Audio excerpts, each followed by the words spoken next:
Oke teman-teman, kali ini kita akan belajar tentang bab gaya ya di mata pelajaran IPA kelas 7 SMP. Oke.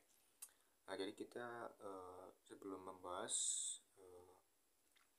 perhatiin dulu yang slide ini ya, yang kedua nih. Nah, di sini ada ilustrasi di mana anak yang berbaju biru itu sedang mendorong meja. Kemudian anak yang berbaju putih itu sedang menarik kereta mainan gitu ya. Jadi melalui ilustrasi ini kira-kira kan kita bisa mengetahui nih bahwa ternyata itu dorongan dan tarikan itu yang sehingga membuat benda bergerak ya. Itu bisa disebut dengan gaya ya, atau kita bisa simpulkan bahwa gaya itu adalah merupakan sebuah tarikan dan dorongan. Ini sebuah dorongan. Ini ya, dorongan. Nah, ini tarikan. Nah, berarti gaya itu meliputi dua kegiatan itu ya, berupa tarikan atau dorongan yang dilakukan oleh berupa tarikan atau dorongan yang dilakukan pada suatu benda, yang sehingga membuat benda itu bergerak ataupun tidak. Jadi kalau misalkan bendanya didorong tapi nggak gerak, itu juga bisa disebut gaya karena si anak itu kan udah mengeluarkan tenaga sebesar berapa gitu ya. Hanya saja kalau misalkan bendanya nggak bergerak, berarti emang bendanya itu berat ataupun gaya geseknya lebih besar sehingga dia nggak bergerak. Nah, jadi dapat disimpulkan ya bahwa gaya itu berupa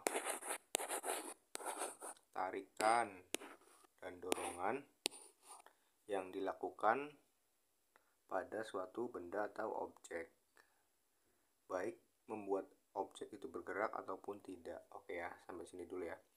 Kita ke slide berikutnya. Nah, di sini ada macam-macam gaya.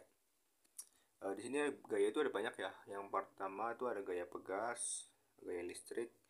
Gaya pegas itu yang biasa kita temui kayak di shock breaker motor, terus shock breaker sepeda gitu ya. Kayak kalau istilahnya tuh dia shock breaker namanya ya, atau per gitu ya. Jadi kan dia naik turun gitu, karena ada tarikan dorongan ke bawah itu buat turun dan tarikan ke atas buat naik kayak gitu.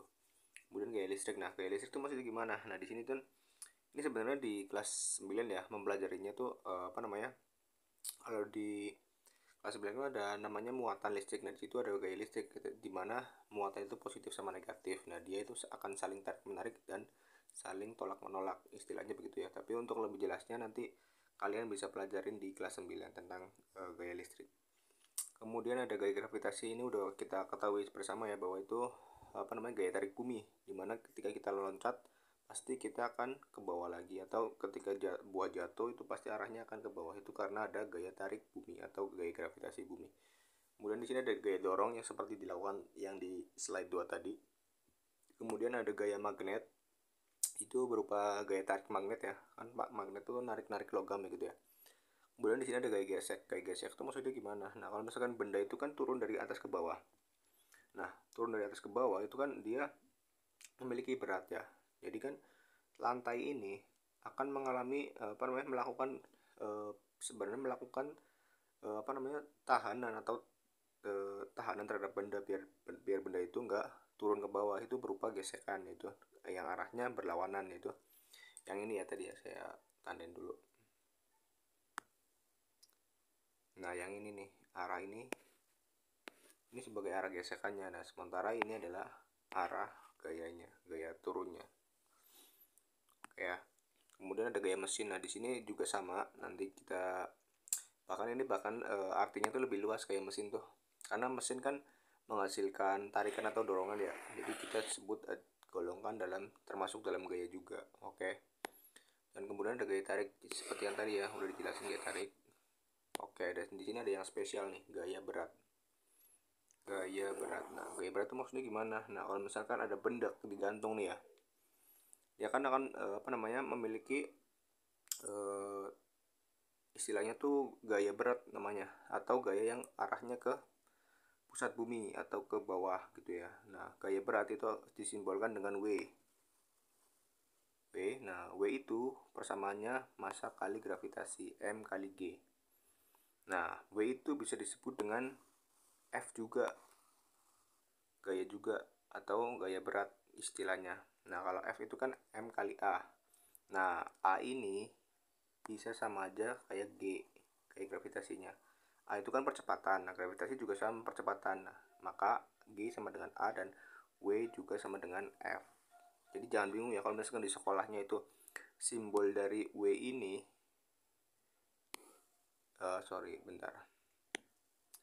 simbol dari W ini di sekolah kalian nulisnya F, itu sama aja, W itu sama dengan F. Nah, cuman kalau misalkan umumnya itu pakainya W, tapi terkadang ada juga yang pakai F. Nah, jadi kalian bisa siasati sendiri ya, bagaimana soal yang diberikan gitu ya.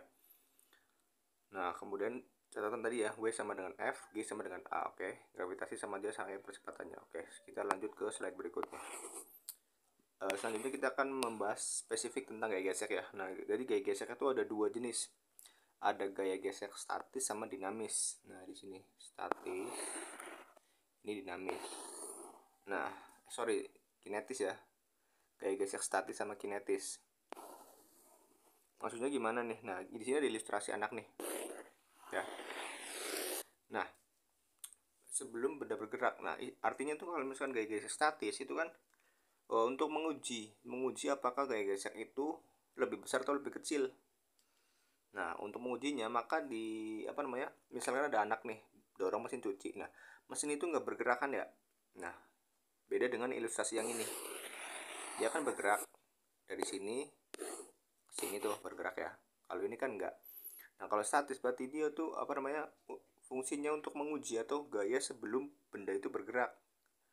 Oke, gaya gesek statis. Oke, artinya kalau misalkan bendanya nggak berhasil bergerak, didorong sama dia nih, didorong sama anak ini, itu artinya gaya gesek statisnya lebih besar.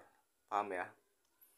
Nah, kalau misalkan gaya gesek kinetis, nah itu artinya gaya gesek yang dialami benda ketika saat benda bergerak. Nah, berarti ketika udah bergerak, nah sebenarnya itu ada gesekan tuh, cuman karena gaya geseknya kecil, berarti tetap benda itu bisa bergerak. Simpelnya kayak gitu ya. Oke, jadi kalau misalkan gaya gesek statis sebelum benda bergerak, nah kalau gaya gesek kinetis saat benda bergerak. Oke, paham sampai sini ya? Oke, semoga bisa dipahami. Kita lanjut ke berikutnya. Nah, di sini akan belajar tentang resultan gaya. Maksudnya apa nih resultan gaya? Nah, resultan gaya itu besarnya gaya-gaya yang bekerja pada suatu benda. Nah, misalkan di sini ada tiga anak ya. Dua anak ini dia mendorong ke arah kanan, sementara satu anak ini mendorong ke arah kiri. Oke, jadi resultannya dirumuskan R sama dengan F1 tambah F2 ditambah minus F3. Kenapa begitu? Sebenarnya bisa aja yang ke kanan kita anggap negatif atau yang ke kiri kita anggap positif. Tapi umumnya yang ke kanan itu positif. Jadi kita anggap bahwa F1 sama F2 itu positif dan F3 itu adalah negatif. Kalau misalkan di sini saya tambahin satu anak nih ya. Misalkan F4. Gini ya, satu anak ini aja lah. Kayak gini ya. Itu kan berarti ada di sini rumusnya ada tambahan nih. Kalau misalkan ada satu anak, rumusnya berarti ditambah. Ini kurang bagus, bentar.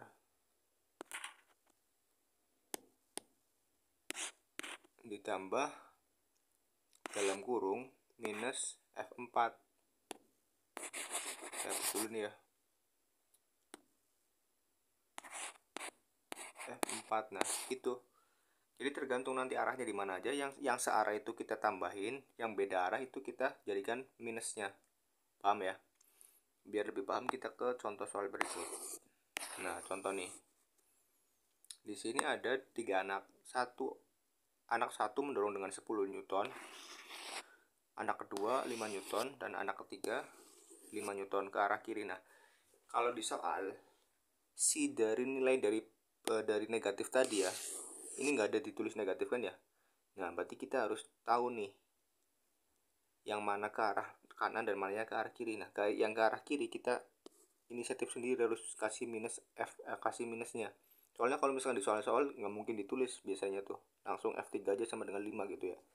Jadi kita harus pahami dulu yang ke kanan positif dan ke kiri negatif gitu ya. Nah, jadi kalau misalkan ini ditanya resultannya, resultan sama dengan F1 tambah F2 ditambah minus F3. Nah, kita masukin angkanya aja, 10 tambah 5 tambah minus 5, jadinya 10 Newton. Paham sampai sini ya? Nah, tadi saya ingetin kembali ya, kalau misalkan di soal pasti si F3 nya itu nggak ada nilai minusnya, jadi kita harus inisiatif sendiri. Yang ke kiri itu negatif dan yang ke kanan itu positif, gitu aja ya simpelnya. Oke, selanjutnya di sini kita akan mempelajari tentang hukum Newton. Nah, di sini ada 3 hukum Newton ya, ada hukum Newton 1, 2, sama 3. Hukum Newton 1 itu berbunyi bahwa setiap benda akan mempertahankan kedudukannya kecuali ada pengaruh gaya luar terhadapnya. Contohnya itu ketika kita lagi duduk di dalam mobil. Nah, ketika mobilnya itu ngerem, otomatis kan badan kita akan terdorong ke depan ya. Kemudian akan balik lagi. Nah, seperti itu simpelnya. Maka itu kita anggap bahwa gayanya itu bernilai 0 atau sigma F sama dengan 0.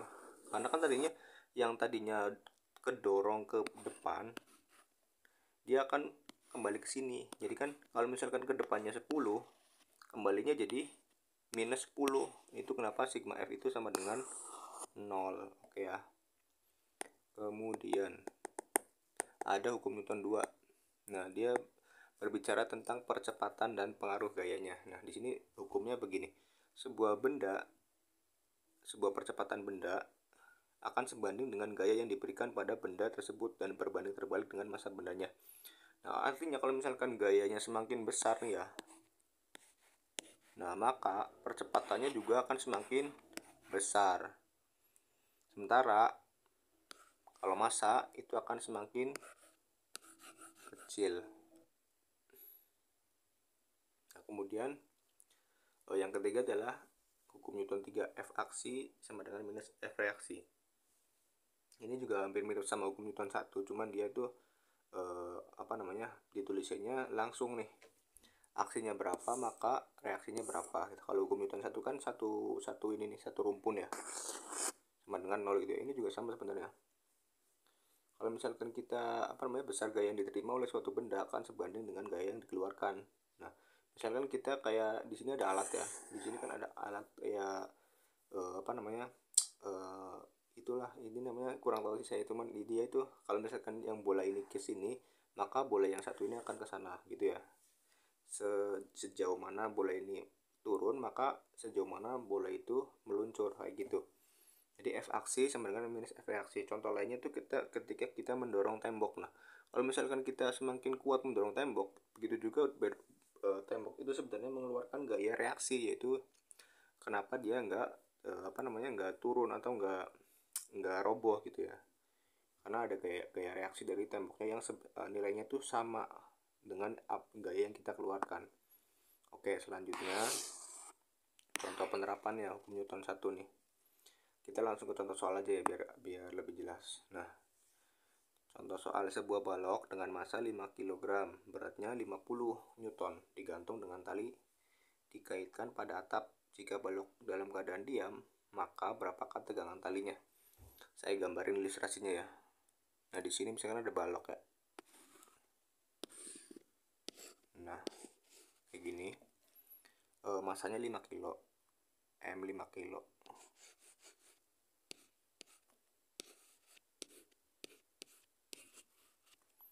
Kemudian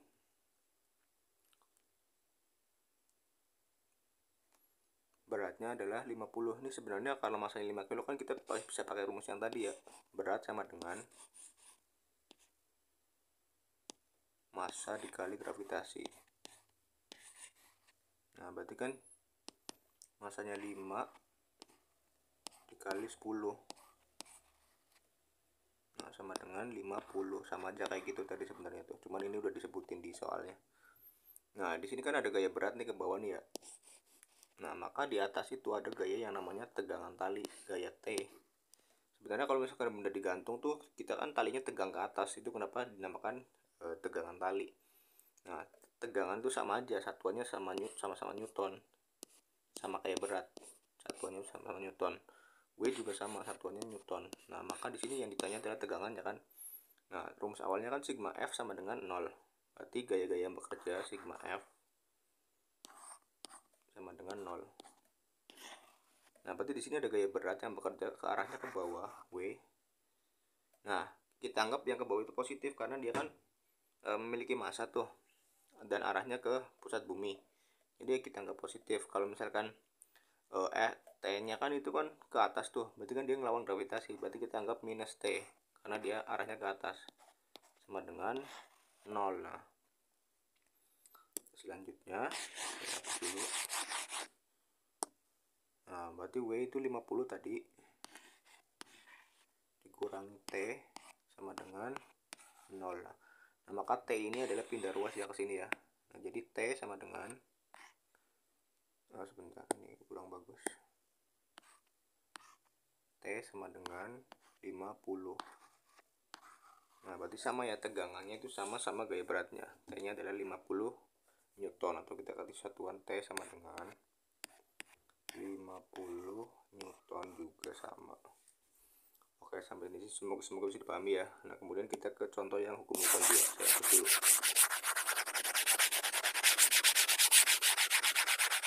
Nah, hukum Newton 2. Contoh soalnya, Doni mendorong meja dengan meja yang bermassa 10 kilo sehingga meja bergerak kecepatannya 2 meter per second kuadrat.